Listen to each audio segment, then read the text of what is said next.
চলো তোমার আমি স্কুলে ভর্তি করে দেবো। আবার এখন মা কোন পালে? এই তারা এই দাঁড়ান থাম, ওরা স্কুলে ভর্তি করবো। চল ওট তো আয়, ওট স্কুলে ভর্তি করবো। আয় এই টাকা নিয়ে যা, টাকা নিয়ে যা। এই যে আজকে আমরা যাচ্ছি মহাস্থানগড় দেখতে। মহাস্থানগড়ের সেই ঐতিহাসিক, আমাদের উদ্দেশ্যে মহাস্থানগড়ের সব ঐতিহাসিক স্থাপনা দেখতে।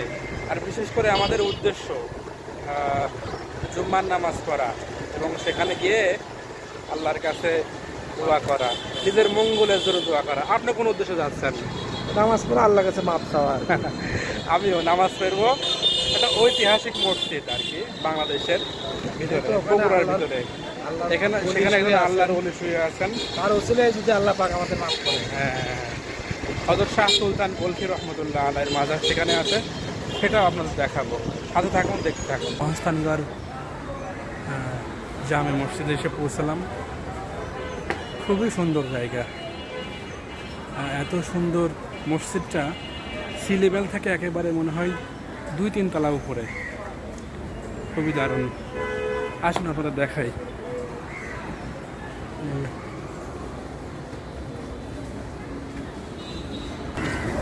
এখানে সব ধর্মের মানুষই প্রায় আসে না। আমি এখানে হিন্দু দেখলাম, এই মসজিদ ভিজিট করছে, তো বিভিন্ন ধর্মের মানুষ এখানে আসছে।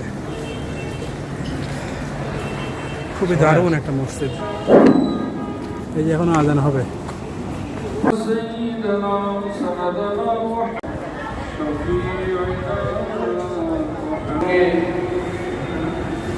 আরবি হিজরি সনের 1 তারিখ মুহররমুল হারাম মাসের 1 তারিখ প্রথম জুমায় আসার জন্য আল্লাহ আমাদেরকে তৌফিক দান করেছেন।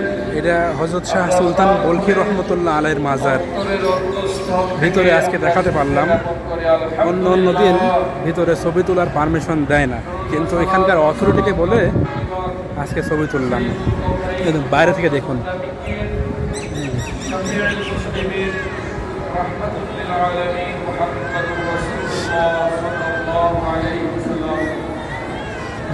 মসজিদের গেট।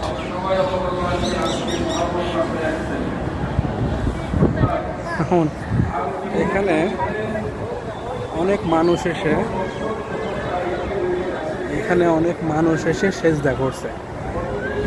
আসলে সেজদা করাটা উচিত নয়। এই দেখুন,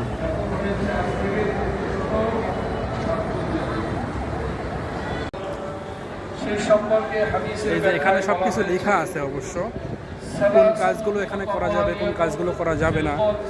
তারপরও মানুষ এসে এখানে সেজদা দিচ্ছে। আসলে কবরে সেজদা দেওয়া যায় না।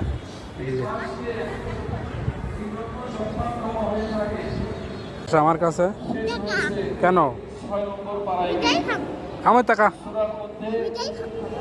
বাড়ি কোথায়? বাড়ি নাই? সত্যি কথা ক।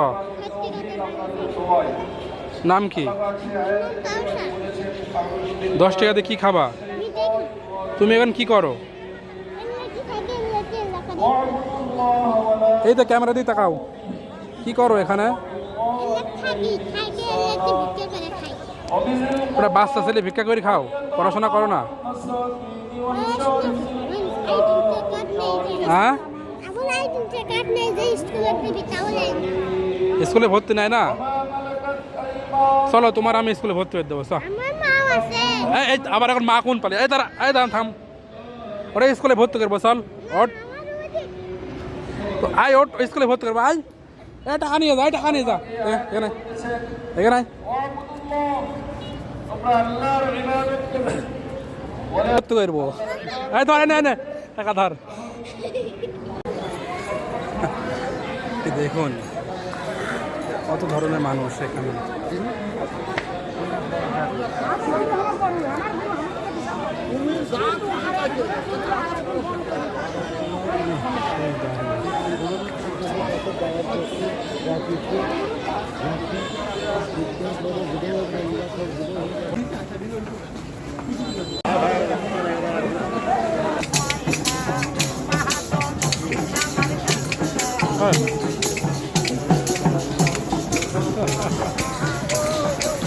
This is wonderful.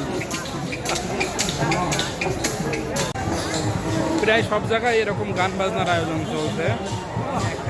বাউল বাউল সঙ্গীতরা, ফকিরের ভক্তরা এই জায়গায় এই ধরনের গান বাজনা, মানে এক এক জায়গায় এক এক রকম বাউল সঙ্গীত, ফকিরদের সঙ্গীত। আসুন দেখা থাকি আপনাদের। এই যে সামনে বড় সড়ো গানের আসর হচ্ছে, এটা একটু দেখবো কি অবস্থা। ও বলে রাখা ভালো, আমরা এসেছি মহাস্থানগড়ের বড় মসজিদে নামাজ পড়ার জন্য। আর নামাজ পড়ে বের হয়ে চারিদিকে শুধু গান বাজনার আয়োজন। চলো না একটু দেখাই, দারুণ আয়োজন, ওয়ান্ডারফুল। আচ্ছা দেখাই আপনাদের।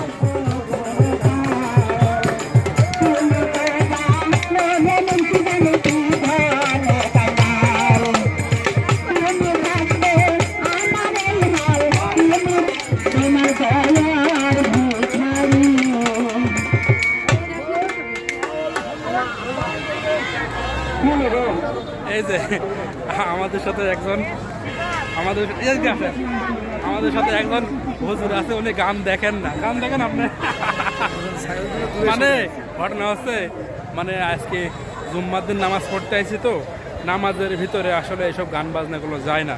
তাই আমরা ট্রাই করছি যে গান বাজনা সবগুলো অ্যাভয়েড করার, তারপরেও একটু যাচ্ছি, চোখের সামনে আসছে এই জন্য যাচ্ছি।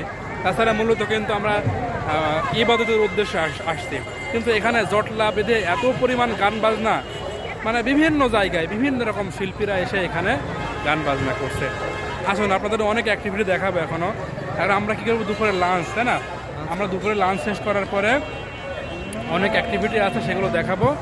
এবং আসুন যাই, অ্যাক্টিভিটি পাওয়া যায়। এই ওইদিকে কিন্তু গান হচ্ছে, আরেকবার দেখি না ভাই, চলেন চলেন। মানে চারিদিকে খালি গান আর গান, গান আর গান। একটা দেখাই, আপনার দেখাই।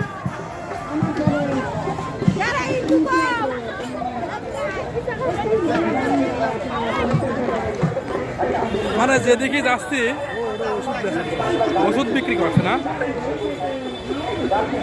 আরে দেখেন দেখেন, একটা কাজ দেখে আসে, আপনি দেখাই। একটা জিনিস দেখেন, মানুষ দুধ খেতে পারে না, আর এখানে দেখেন কি পরিমাণে দুধ ঢেলেছে। এই যে দুধ আর দুধ।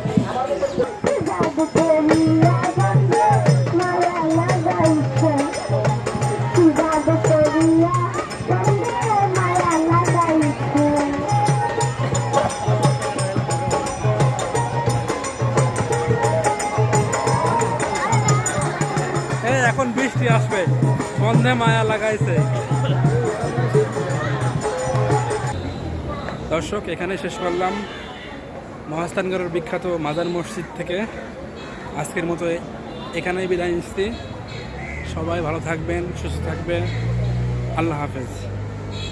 আবার দেখা হবে অন্য কোনো ব্লগে।